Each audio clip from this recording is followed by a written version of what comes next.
Epstein കടന്നൽക്കൂട് ഇളകി തുടങ്ങി. Media സ്കാനിലേക്ക് സ്വാഗതം. ജെഫ്രി എപ്സ്റ്റീനും കൂട്ടാളികളും അടങ്ങുന്ന കുറ്റവാളി സംഘം ചെയ്തു കൂട്ടിയ കൃത്യങ്ങൾ ഒരൽപ്പം പുറത്തു വന്നപ്പോഴേക്കും ഭൂമി കുലുക്കമാണ് എങ്ങും. എപ്സ്റ്റീൻ ഇരകളെ പിടിച്ചതുപോലെ ഇപ്പോൾ എപ്സ്റ്റീൻ ഫയൽസും അതിൻ്റെ ഇരകളെ വലയിൽ കുടുക്കി തുടങ്ങി. ബ്രിട്ടനിലെ ആൻഡ്രൂ മൗണ്ട് ബാറ്റൻ അറസ്റ്റിലായി.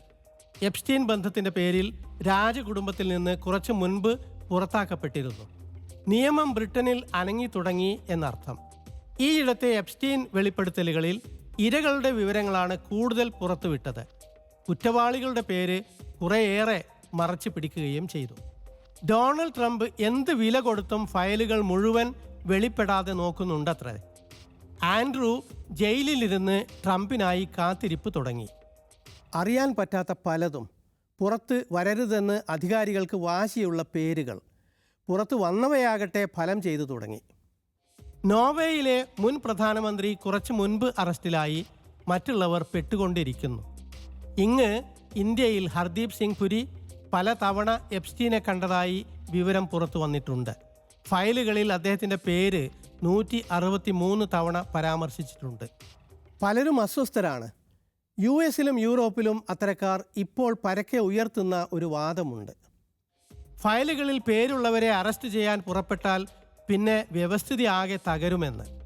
അറസ്റ്റും കേസും അന്വേഷണവും രാജിയും. യൂറോപ്പിലാണ് പ്രത്യാഘാതം ഇപ്പോൾ അനുഭവപ്പെടുന്നത്.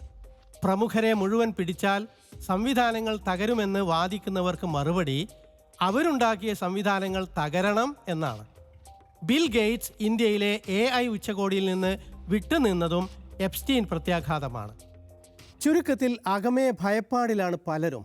അത്രയേറെ പ്രഹരശേഷിയുണ്ട് കുറ്റകൃത്യങ്ങളുടെ രേഖകൾക്ക്. എപ്സ്റ്റീൻ രേഖകൾ കൂടുതൽ വരുന്നതോടെ പലർക്കും പിടിച്ചു നിൽക്കാൻ പറ്റാതാകും. പ്രമുഖർക്കുണ്ടാകുന്ന പ്രഹരം മാത്രമല്ല പ്രശ്നം, ചില ആഗോള ആധിപത്യ ശക്തികളും തുറന്നു കാട്ടപ്പെട്ടു തുടങ്ങിയിട്ടുണ്ട്. എപ്സ്റ്റീൻ ഇസ്രായേലി രഹസ്യസേനയ്ക്ക് വേണ്ടി പ്രവർത്തിച്ചിരുന്ന സയനിസ്റ്റാണെന്ന് വെളിപ്പെട്ട് കഴിഞ്ഞു. ഐസിസ്, അൽ ഖായിദ തുടങ്ങിയവ അമേരിക്കൻ ഇസ്രായേലി സൃഷ്ടികളാണെന്ന പരാമർശങ്ങളും വെളിച്ചത്ത് വന്നു. ഇനിയും വെളിപാടുകൾ വരാനിരിക്കുന്നു എന്ന ഭീതിയിലാണ് ശ്രദ്ധ തെറ്റിക്കൽ തന്ത്രങ്ങൾ തുടങ്ങുന്നത്. ഒരു ഉദാഹരണം ഇതാണ്. റഷ്യൻ തടവിലായിരുന്ന പ്രതിപക്ഷ നേതാവ് നവൽനി പെട്ടെന്ന് വാർത്തയിൽ വന്നത് വെറുതെയല്ല.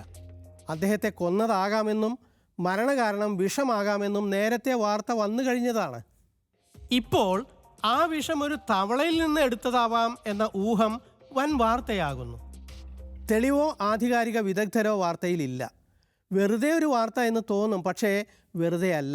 ശ്രദ്ധ തിരിക്കലാണ് ഉദ്ദേശം. ഇനിയും മറ്റൊരു തന്ത്രം ഇറാനെതിരായ നീക്കമാണ്. ഇറാന്റെ ആണവ കേന്ദ്രങ്ങൾ തുടച്ചു നീക്കപ്പെട്ടു എന്ന ഈ വിവരമുള്ളത് വൈറ്റ് ഹൗസിൻ്റെ വെബ്സൈറ്റിലാണ്. പക്ഷേ എന്നിട്ടും ട്രംപ് പറയുന്നു ആണവ കേന്ദ്രങ്ങൾ നശിപ്പിക്കാൻ യുദ്ധം ചെയ്യുമെന്ന്.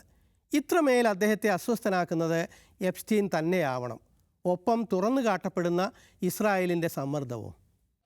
ഇവരെയൊക്കെ അസ്വസ്ഥരാക്കാൻ പോകുന്ന വിധം കുറ്റകൃത്യങ്ങൾ പുറത്തു വരാൻ കാരണം ഒരു പത്രപ്രവർത്തകയാണ് എന്നുകൂടി നാം അറിയണം. മയാമി ഹെറൾഡിൻ്റെ reporter Julie K Brown. FBI ശേഖരിച്ച തെളിവുകൾ മായ്ക്കാൻ അധികൃതർ എപ്സ്റ്റീനുമായി ധാരണയുണ്ടാക്കിയപ്പോൾ ഇരകൾക്ക് നീതി വേണമെന്ന ശാഠ്യത്തോടെ ദീർഘമായ അന്വേഷണം നടത്തിയ ജൂലി 2018 മയാമി ഹെറൾഡിൽ അന്വേഷണ റിപ്പോർട്ടുകൾ പരമ്പരയാക്കി. അതോടെ എല്ലാവരും ഇളകി. ജൂലി ബ്രൗൺ തൻ്റെ അന്വേഷണ റിപ്പോർട്ട് പിന്നീട് പുസ്തകമാക്കി. അധികാര ബലമുള്ളവർ മൂടിവെക്കാൻ നോക്കിയ കാര്യങ്ങൾ ധീരയായ ഒരു റിപ്പോർട്ടർ വെളിച്ചത്തെത്തിച്ചു. ഇന്ന് ശ്രദ്ധ തിരിക്കാനായി അതേ ദുഷ്ടശക്തികൾ തന്ത്രങ്ങൾ പയറ്റുന്നു. മാധ്യമങ്ങൾ ഇത് തിരിച്ചറിയുമോ? ഈ ലക്കം മീഡിയ സ്കാൻ തീരുന്നു. വിശേഷങ്ങളും ദൃശ്യങ്ങളും media1@media1tv.in എന്ന വിലാസത്തിൽ അയക്കാം. പഴയ ലക്കങ്ങൾക്ക് Media1 വെബ്സൈറ്റ് സന്ദർശിക്കുക.